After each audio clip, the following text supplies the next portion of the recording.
साड़ी बांधे में चेत के बूढ़ी रे हर को साला तुतिर पड़े बाटाई के झिलकिली पीर साड़ी बांधे में चेत के बूढ़ी रे हर को साला तुतिर पड़े बाटाई के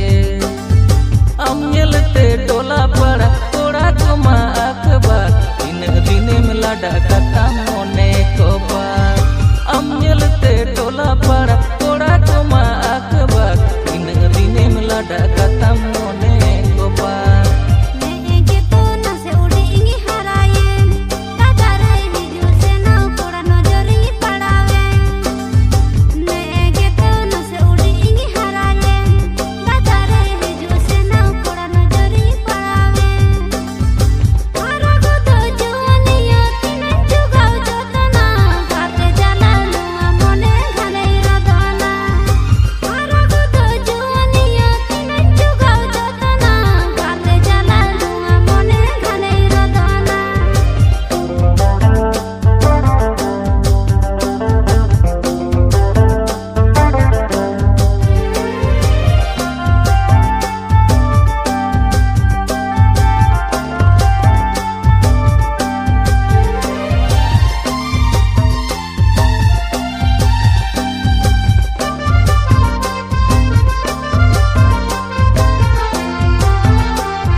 konang amin sibilam budi re atal koram tala amin dohokan ontor mone konang amin sibilam budi re atal koram tala amin dohokan hirij basiri mone ama mase sari gotai me ararata sibil dular nase gotai me hirij basiri mone ama mase sari gotai me ararata sibil dular nase gotai me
जोहा चली हो तो डहर मोताम बुढ़ी रे मोने और लेका सिबिल रोड होताम चिकड़ जोहा चली हो तो डहर मोताम बुढ़ी रे मोने और लेका सिबिल रोड होताम तकिर गो दो जुन मोने